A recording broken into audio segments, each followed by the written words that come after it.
Hello, and welcome to the People Grow Places podcast, where we explore the virtuous circle of people, growth, and place. Brought to you by Grow Places and hosted by our founder, Tom Larson. Hi, Tash. Hi. How are you doing? Good, thank you very much. Thanks for having me today. It's really good to meet and to do this properly. You know, we've been connecting over social media on the back of our podcast and the work that you're doing. So it's great to do that and great to connect. Pleasure, nice to see you. Yeah, good. In real life. Exactly, in real life. So I just want to start by asking you, talking about social media, you're very present on there. You do your daily or weekly short videos that you do where you're talking to the community. So maybe you could give us a little bit of an introduction to yourself and why you feel the need to do that and project in that way. And it's really great to see for someone in your position to be doing that. Thanks. Yeah, I actually the walk and talks and the brain dumps, whatever you want to call them, they started during lockdown, and it was really a way of being able to talk around what we were trying to do, how we were trying to work, and make sure that we kept to the qualities that were really important to us in setting up a new vision. And back then it was really more about how do you set up a good team, how do you ask the right questions, what does a good brief look like, those sorts of things. They were really quite practical, and I got so much really positive feedback about how we were sort of breaking it down and making it sound like development management was something that was more accessible, that it kept me going for quite a while during lockdown. I have a couple of different accounts. So I have my own Natascha McIntyre-Hall, and then I have Mindful Regenerist. So Mindful Regenerist came about during my time working for local authorities to allow me to say things that I thought were really important without necessarily making sure that that was a council view. So it became quite important.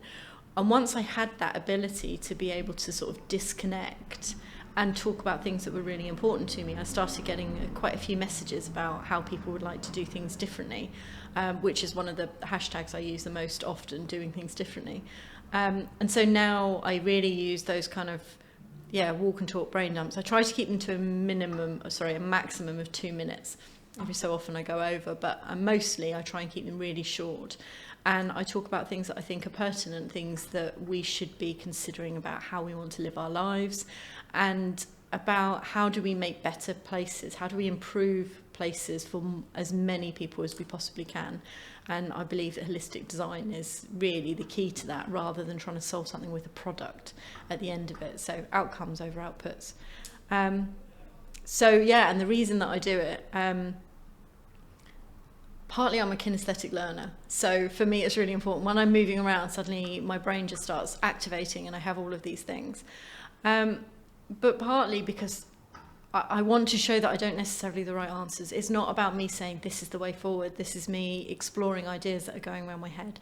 So, and I think it's important to put it out there. I wanted to put more TikTok style content on LinkedIn, because the more I looked at LinkedIn, there are so many wonderful people and so many people I really respect who've got these wonderful articles, and I have every good intention of reading them, and then I save them for another day and I never ever look at them again. And so I just wanted something that was easier to digest, and I thought perhaps videos was a way of doing it, and it's been lovely. I get loads and loads of positive feedback and people talking to me about the videos, so it obviously resonates with people. Yeah, no, it's great. And as I say, I think it's really, really refreshing. As I say, particularly to see someone in a senior position like yourself within the industry doing that, and it's close to my heart as well, this ability to kind of communicate sort of almost vertically within the industry between different specialists, but also this idea that you're communicating not just with the industry, with communities, with everyday people who are occupying the places and the spaces that we're all kind of creating. And so in that vein then, out of those kind of short videos you do, are there any that really kind of get traction, any subjects that kind of people really kind of engage with more than others, would you say? The ones I tend to get quite a bit of feedback from, but a lot of it is questions, is really when I start looking at digital intervention. And so I've spoken a fair bit about whether or not cryptocurrency is an ability to look at a localized currency to change value of how you interact with the community. I think that's really powerful. Whether or not it happens is a different matter, but the idea starting from sort of donut economics and talking around a localized token that rewarded people for picking up rubbish or caring for kids or eating more healthily, and how you could spend that token within the economy and raise the game. But crypto is basically that same thing. So the idea of then connecting into that and considering whether or not that could attach to an NFT community that represents a physical group and what benefits you could bring, things like that are really important. But they get a particular type of interest. The bit that seems to have the most interest is when I start talking around, we talk a lot around the fact that town centres and city centres are dying, but if I go to any of my friends' houses and talk to their kids who are playing Roblox, they all go to the town centres in order to trade, because that's where they get the best things, the best information, best games, or they meet their friends. Now, if that's what they're doing there, what are we missing in terms of what's not right in the physical environment that we could learn from digital environment? Taking that a little bit further, which is the sort of thing that I love, is being able to have these meandering thoughts about what could or couldn't be. There are so many kids and young adults particularly, but so many people generally, who are making memories sitting at the end of their bed, and they're doing it through a computer screen.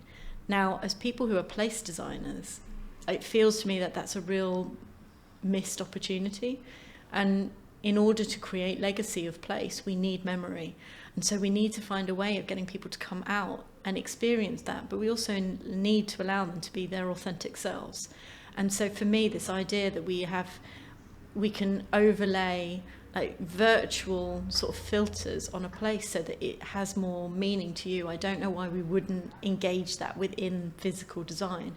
And I think there are some fairly straightforward things that we could do that would allow people to experience things in a way that has meaning for them, and therefore create more legacy. Yeah, that's really, really interesting.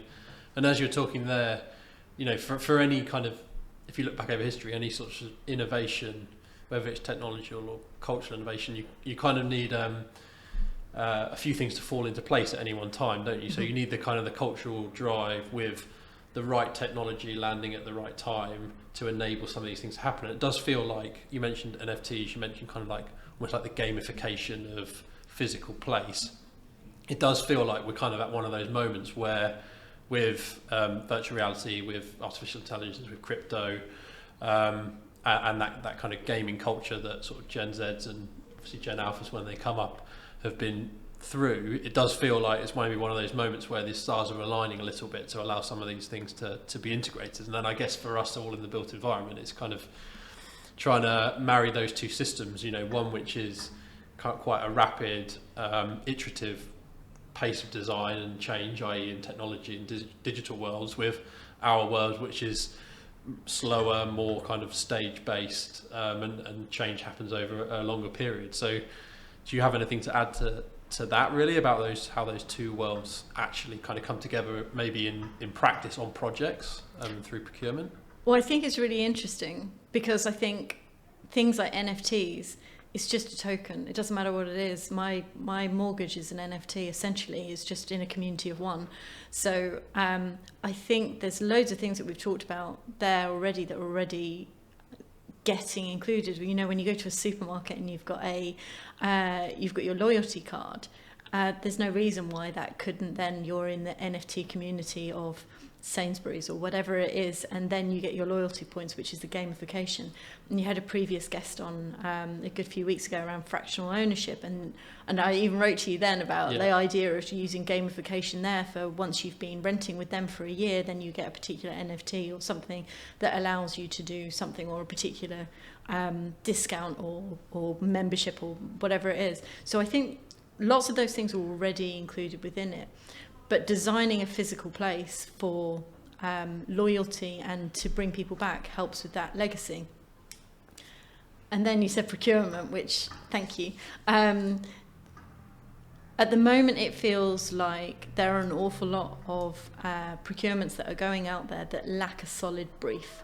And I think brief has changed over time as well. And So I do think that there should be more opportunity for conversation. And so if briefs were there and able to focus on outcomes, like a more healthy community or a greener community, or a space for people to come together, or employment space, I'm not just going for the altruistic stuff. But I do feel that quite a lot of procurement, particularly in local authority, at the moment says, I would like this number of units in this much space. That's not a brief, that's policy. So how do we then open it up to find out who's actually got something to offer, and how do you have conversations? Because it's really important that we stay relevant, and that's really what I'm talking about here, is these innovations that are coming through are just ways to try and make you connect more with a place. But if the place is unable, I suppose, to adapt to that, then they will find somewhere else.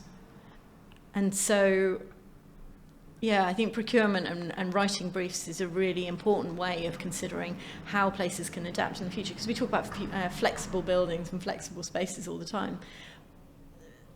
But unless we know what we want that outcome to be and how we want them to be flexible, or how they want to serve people, they will lack meaning, and then that will give us more problems about what we're designing in the future. And let's face it, we don't really want a beige design comes out with a beige procurement which gives everyone a beige product at the end, and then no one's happy.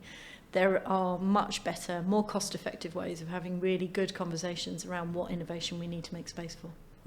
Yeah, absolutely. And as you say, avoiding that kind of race to the bottom in terms of it becoming quite a binary thing in procurement, and trying to look at some of those sort of maybe those qualitative aspects of the procurement process, as well as strictly speaking the quantitative. And I know that very much, we're obviously a young business, we really have the aspiration to do work, public, private, partnerships, etc. But there's obviously a barrier to entry with some of those procurement methods, that it would be great to think of there's a way to foster innovation and foster kind of newer ways of thinking through that, which hopefully has a benefit to all, really. So yeah, really interested to keep talking about that with you. If you don't mind, just step back for a second. I've been making a couple of notes, obviously not too many, but just a couple of the words really. So, which maybe you tell me, but kind of feel like they tied to maybe some deeper sort of values for you around, obviously, regeneration, futurism, being mindful, and then some of these kind of more empathetic things about, creating something that's accessible, something that stays relevant and has meaning for people other than yourself. So where do you think some of these kind of values and deeper purpose-led things come from for you? As long as I can remember, I've always had a strong desire to leave the world a better place than I arrived into it. And I think working at councils for a while, I think it was a really glorious thing to do, to understand that communities are made up of all sorts of things, and it really resonated with me. I also qualified as a teacher, and when I did my final dissertation for my teaching qualification, I had to write in there a whole piece around inclusion, and whether or not we should have inclusive teaching, so whether or not we should have special needs kids in with mainstream kids.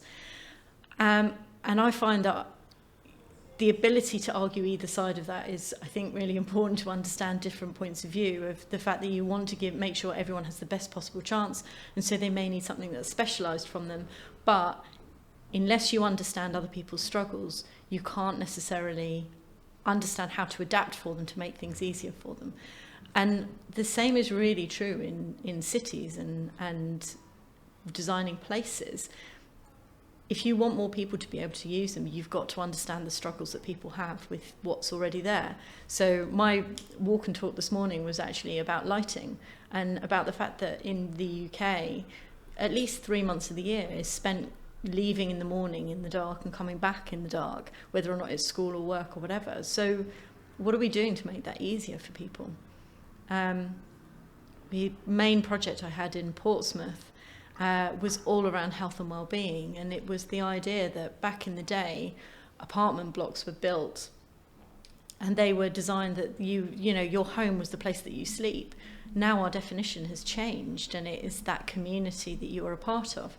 But if you walk out of your apartment and you don't know who's on the other side of the door, and then you have to negotiate your way down, you walk out the front door and you're walking into the curtilage of a car park on the side of a road, suddenly that oppression is right there. And for somebody, in inverted commas there, of somebody normal, then this may not be a problem. But anybody who is not normal, then this could be problematic.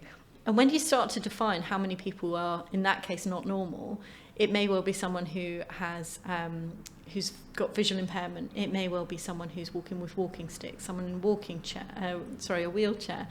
It may be someone who's got 2 kids that they're trying to negotiate, or someone just with a load of shopping. Then you start going into anything that's sort of neurodiverse, and suddenly you realise there's no such thing as normal, and yet there are some things that we can do around better lighting, being able to see where you're going, understanding what your route is, having flat walkways, taking away cars so that you can move around more easily, or having cars their designated space. There are so many different ways that you can include people and make them more part of the community. Just sorry to interrupt you, No, it's grand. This is really great. So what would be some of those practical steps, maybe in the work that you've done in the past, or maybe now at Gleeds, about how you get some of those voices into the process at the right time? So through the work that you're doing on projects or in places. There's a huge opportunity through engagement to actually understand how people do it, but touring engagements and actually seeking people out to find out what they really feel is genuinely important. So we've looked at various things, street parties and panels, whereby the idea of having someone who is doing street art or graffiti on the side of hoarding so that everyone can join in and they feel like they've got a bit of ownership. You can let kids do that for a while, whilst in the meantime you speak to parents and say, look, do you know this is what's coming? This is how we're doing it. How does it make you feel about your area? You have to be able to offer someone something for their opinion, because so many times people have been asked their opinion and they feel, rightly or wrongly, that it's gone nowhere. So how can you give them something that means that their opinion is worth something? And that's where panels come in as well. And ideally, if you can pay someone to be part of your panel as a public sector, you are showing that their opinion is worthwhile, and you are really acknowledging them as part of the group. But engaging it in the curriculum is really important. I mean, this whole idea of people who are hard to reach, they're not hard to reach, it's just that you're only trying to speak to them in the way that you want to. So we did an exercise again in Portsmouth with non-verbal adults, and we did the whole thing through sort of colouring and stuff, and it was really interesting. If they're not non-verbal, they were couldn't read and write, that was the one, but they had they had the ability to tell us what they found difficult and why signposting was difficult for them. And so we looked at whether or not we could use planting or landscaping, or whether we could use colours. How could we make it so that they knew where they were and they could describe to someone else where they were? So yeah, there's loads of things like that. Another one is really interesting, really small thing, but really important, we found. When we start looking at trying to densify places, because quite a lot of places do need more densification, you start looking at families living in apartments. So if young Josephine wants to play a trumpet and you're living in an apartment, what does that do? And does that make you feel anxious? Do you worry about upsetting your neighbours? Actually, where is the space somewhere else for her to go and practice playing the trumpet so that years later she can become a very famous trumpet player? Can we incorporate that somewhere within the place that we're designing? When you start asking these questions, what we find is it's a real leveller against our design team, because it then doesn't matter if you've been there for 20 years or several months, because your experience is what actually allows you to ask the what if questions, and then you start to get somewhere about, okay, well actually we have got space for this and we could do this, and we could set up sensory planting so that people can hear, people who are blind can actually hear the fact that the grass is rustling, and so they know where they are. There are so many different ways that you can do it, there's also loads of different ways of measuring success. Once you start thinking around that, you could then measure how many GP appointments people have per year, how many people are part of the rental bike scheme, how many people have set up a club in the last year. These are things that you can measure in numbers, which makes them real metrics. And so then you don't necessarily have to be just money and design, but you can start to understand what it's doing to benefit, and it's not just house numbers.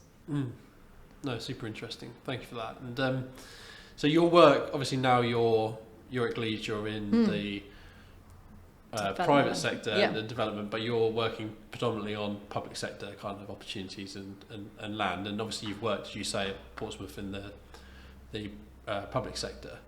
Can you see any, you're seeing things from both sides in a sense, in terms of what you've just discussed there about how, in a practical sense, we go about actually making some of these things real in terms of the process and the project. Do you see a lot of commonalities in the way that both sides are approaching it, or is there certain learnings you have from being within a local authority that you would you now lean on as a kind of, maybe it's about governance or about structure or about different stakeholder groups, how you kind of go about sort of facilitating some of this to really come through? Oh my goodness, there are so many questions within that question. I have so much more respect for anyone in local authority. And before I was in there, I didn't really understand what was stopping them from doing these things. But having been there and trying to be getting huge change happening whilst there's lockdown and pandemic and having to look after various vulnerable groups on that, I understand why you have to challenge where every penny is being spent. Local authorities have, most officers are working their way up, and so they've been subservient the whole way through. Suddenly putting them in a position of power where they have to make decisions about projects can be a really, really daunting thing, and I don't think there's enough support, but I do think that's an opportunity for private sector, to come in with a wealth of experience and saying, actually, I've looked at 15 projects, and quite often this is one of the things that you would like to see, these are one of the things you wouldn't, but then the local authority is the expert in what makes that community worth investing in. Why are we doing it? I think one of the things that we do at Gleeds is we help people to write the brief so that they can then procure the right team to come out and deliver exactly what they want. But essentially, the pair really, really need each other. Where it gets really complicated is when you're looking at how you develop it at the end, when it would be a really nice, easy thing if what councils needed was homes for a certain number of people, the increased business rates, and the council tax, and knowing, and this happier community of people, so they can retain. If they needed that, and then private sector could come in, and then they got profit by building units and then selling back and doing all of those things, then the world would be a really, really happy place, because everyone would know what their job was and they would know how complementary it was. Then you'd have social and commercial coming together to create a well-rounded development. Unfortunately, it's not like that, and the public sector need a commercial return on it as well. And I think that's where things get really murky, is that there becomes this battle between who has what when you're after the same thing. I think it's really unfortunate. It's not something we're going to solve quickly, but I do think the more that we're open about what we need, and obviously we're very British, so still money becomes one of those things that we don't really talk about until a bit late. But I do think that there are so many innovations and ideas about what could come up that actually it could broaden that conversation around what's important to us. And I enjoy both, but I really sometimes wish it was easier to make the connection so the two could work together. No, really, really interesting. And as you're talking there, the saying comes to mind that probably aware of, you're only ever as good as your brief. Mm-hmm. And that's something I think for both of us, in the role that we take is super important, isn't it? And trying to lead in a way by enabling through documents, like briefs, and not just the document itself, but the process of the brief, which is actually quite a broad process of stakeholder engagement, of kind of consensus building, and then of effectively leadership and direction, is a really, really key part of any successful process and project, isn't it? Yeah, it really is. I think they can't be underestimated. But I also think one of the issues that we have is quite often that briefs end too early. So you go out, you do your public engagement, you understand what it is, you now know what your output is, and this place is all about community living, and that's going to be really important. But lots of people here work and say they need vans rather than cars, so it's really important they're in the heart because if that's someone's livelihood. But we know all of that, but what's the long-term view? Is this going to be a place where they're going to bring their kids and their kids are going to come along? So how are we setting it up to allow that longer term? The brief should really be the start of this emerging plan, but just with some deliverables for what you would like to see within a shorter period of time. And I think there's a lot more places that are getting it now, but I do think it's a really important fundamental part of understanding place identity.